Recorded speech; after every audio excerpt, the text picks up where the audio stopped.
When I went to Utah, I went to help people build houses, specifically painting. So yeah.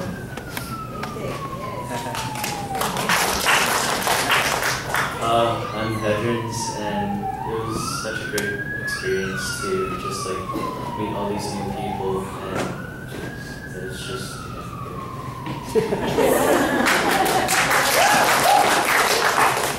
I'm Chris, and what I did some roofing on some of the home, put metal panels over shingles, and it was just nice to be in a different environment, especially the desert. Just beautiful. Desert's beautiful. And I'm Audrey. What I did was same as Chris. I did roofing, and then when I went to Utah, it was life-changing. It clearly opened my eyes. And I realized that I have to become a better person in serving God.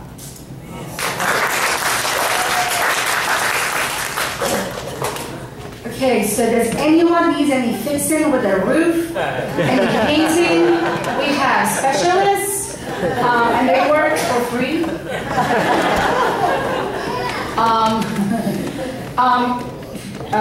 Before we watch our video, I know Sharon's here and Carrie's here also. I'd like to invite you guys to just share a few words about your experience with our youth and also with the RPC's youth.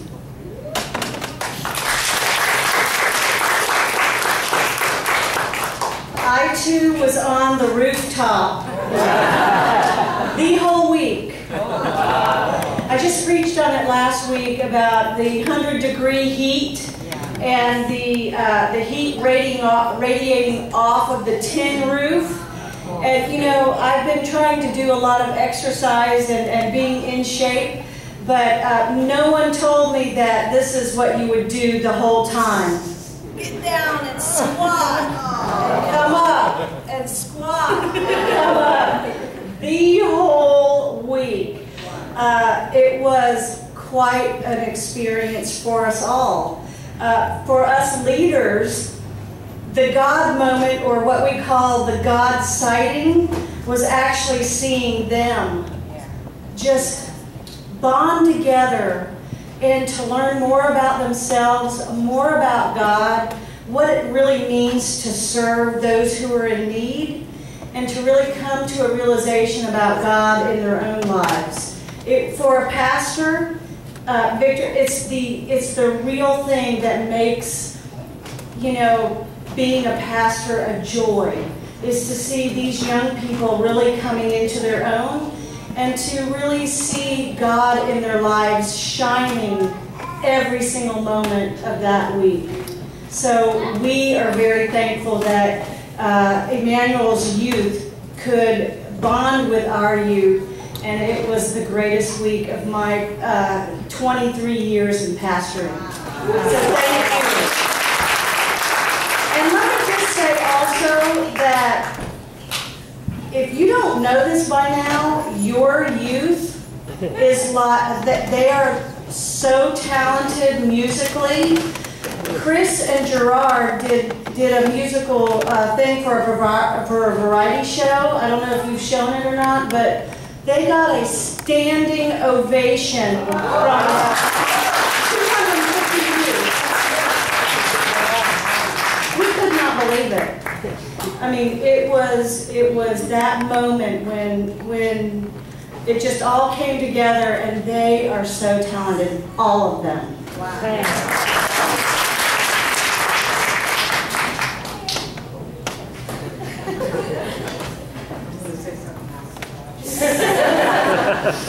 Hello, my name is Sharon Blackwell. I'm an elder at Rockville Presbyterian Church and had the great privilege of accompanying these young people behind me to a place that I have loved since I was a child.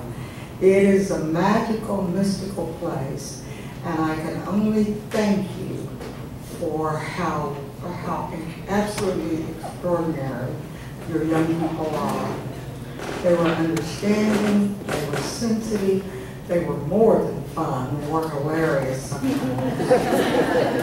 And we were always so proud to point out that that was our group from Maryland. And there was only one other group that I think came as far as we did, and I believe that was New Jersey. But we clearly had come the farthest in our minds. And we enjoyed some wonderful things. We enjoyed some beautiful things that God made for us. And they made friends and they met people. And their experiences will last a lifetime for them. And again, I just want to thank you. These are extraordinary people.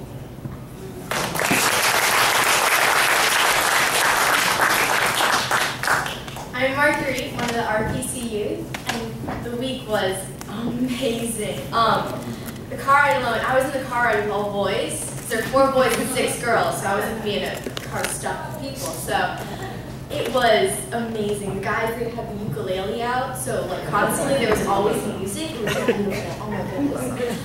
And most of the things they were talking about was incredibly intellectual, so it was all going over my head.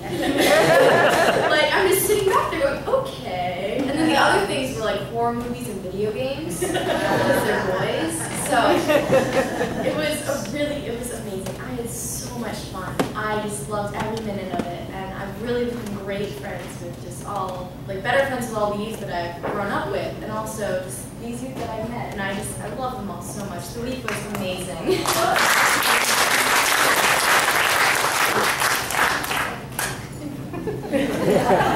I'm Jeremy. I'm also an RPC youth, and I really enjoyed this week too. Normally I'm not the most social person, and this week I just became really good friends with like everyone from your church, like the guys especially, because we shared the same room. It was just really interesting at night, and I just made a bunch of new friends on this trip. And I knew Chris a little bit, but we weren't like really good friends. But then after this, we became good friends. So.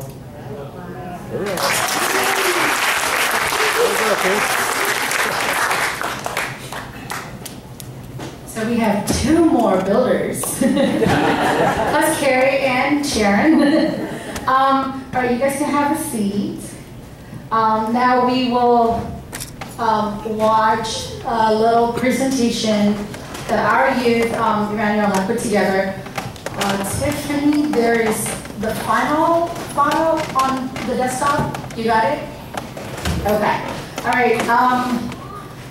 So, Paloma, do we have tissues? Because we know we have criers in the audience. But do enjoy. Again, this is put together by our youth. So, kalau ada berantakan, bukan saya yang bikinnya. Terima kasih. Ada disclaimer-nya.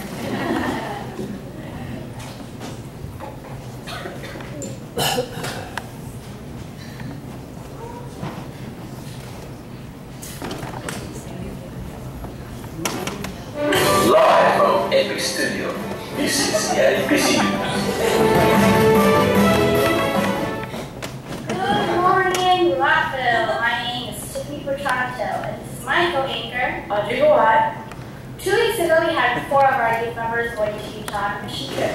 Their names are Audrey, Gerard, Chris, and Hendrix. Now to repeat on the radio with the inside scoop.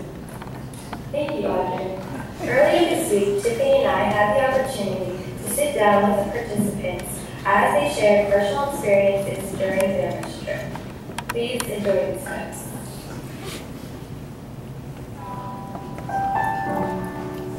Oh, how are you? Good. For the mission trip and after. So before the mission trip, I think it was like I'm asking for something to God and not saying thanks to God. And then when I went to the mission trip after that, I realized that I have so many things to thank. So I hear that you have renovated houses, fixed homes for families in need. How were you personally affected by it? By the mission trip? Well, I never appreciated home and heat before. After I saw those homes that were broken and their windows were broken, and then it personally affected me by like how lucky I am for having these great houses and not having to climb up the roof and fix the roof like every time the rain falls. So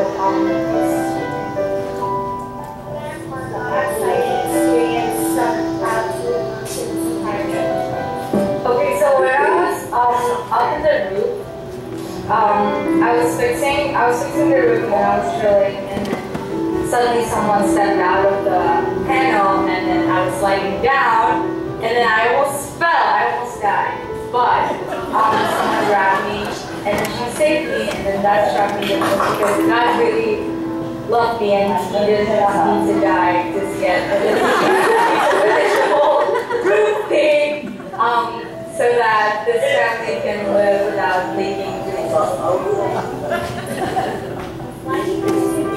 For us youth to reach out to Okay, I think it's important because, youth tend to not appreciate what they have, and then when they see the unreached, they can see that there are so many people that don't have what they have right now, and then it's really important so they know how to appreciate things that they have. So many people ask for different clothes every single day, and then they look at the unreached, they can see that so many people don't even have more than 2 sets of clothing, and that's. Hi, Hedren. What was your relationship like with God before mission trip, and how's it? Actually, I felt, I was confirmed, okay, that's just about it, and I thought I was in Jesus' hands, but when I went to the mission trip, and when I came back, I realized this is it, this is what we do, like, this is us as Christians, this is our job, this is being confirmed. That's pretty much got hands-on experience with different people, more than just being Sunday school. So what feedback or God-sighting experience struck out to you the most? Meeting my crew members and interacting with them the whole week, because I could compare to them. They were really open to me, and they were really. They were like a second family. That was my own concept. So I heard you guys renovated houses for people. How were you personally affected from being on the mission field? Being on the mission field felt good. I was actually doing something for summer, and felt like I was doing something for Jesus, for God, and the whole thing is life-changing. Why do you think it's important for us as youth to reach out to people who are unreached? I think it's important because there's a lot of people out here in the world who don't really know who our true Savior is. Who Jesus is, actually, and just who Christians are, and what we do, so that's probably one thing. That's all.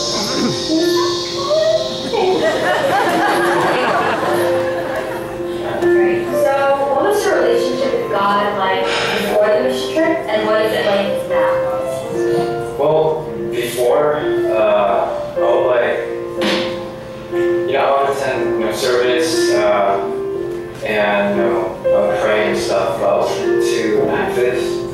I wasn't really I wasn't listening to Christ enough. And afterwards, during and afterwards, I felt like, I have a better connection.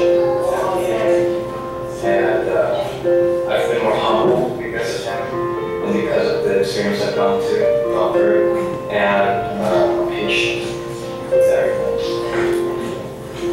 Yeah. So you guys started in house, right? With families? Yeah.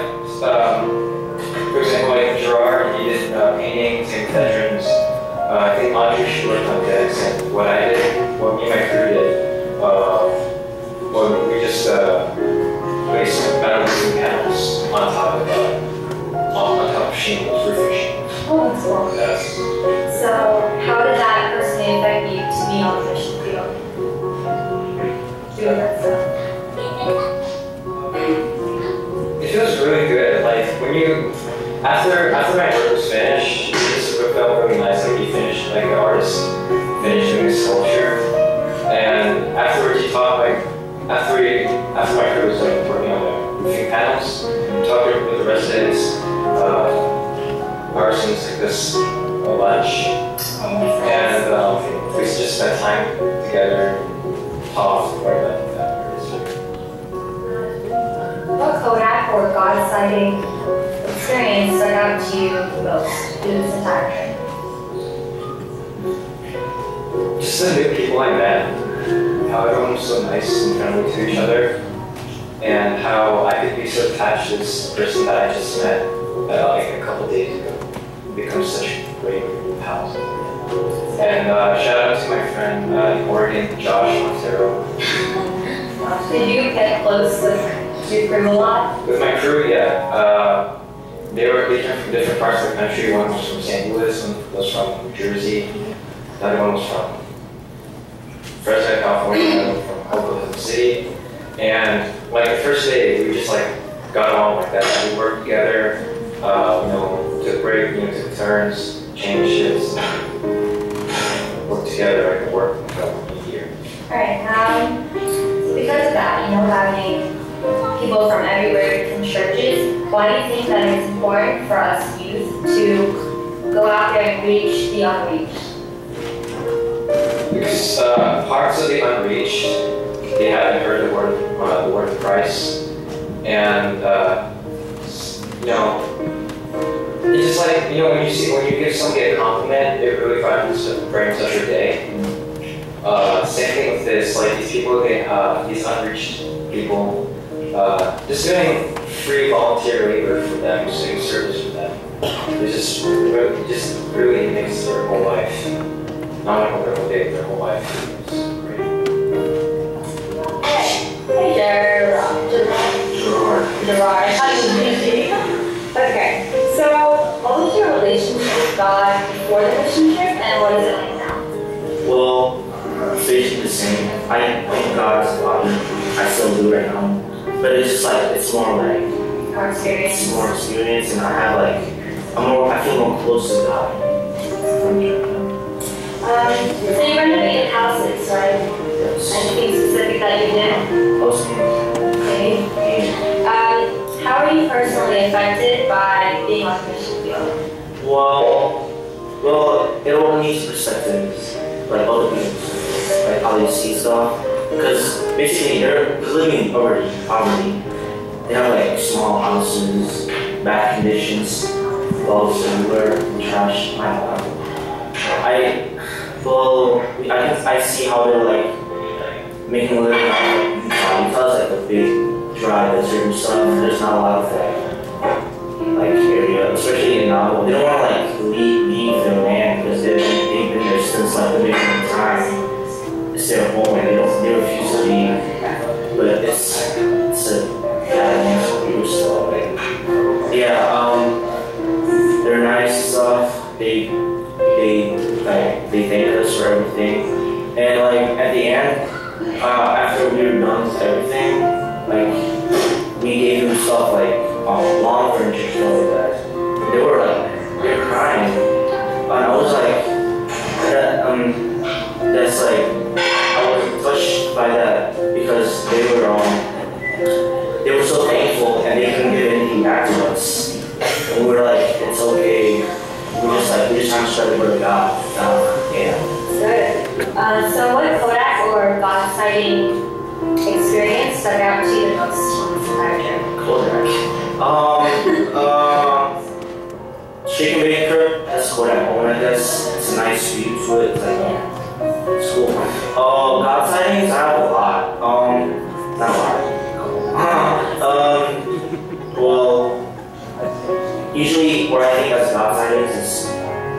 through people like by helping us and stuff like that. From our roadside, basically when she cried, was a God sighting. Seeing how happy she was, and seeing how God is thanking us. You know, God is like thanking us for all we've done. And like another one was when I was taking a walk, the job, like at 6 in the morning. It was me, Chris Hedges, and from RPC Church, Jeremy. So we were walking and like the side of the highway, it's like a desert-ish place. It's like I guess it's in the outskirts, like it's in the tracks and stuff. We got people in the desert and stuff.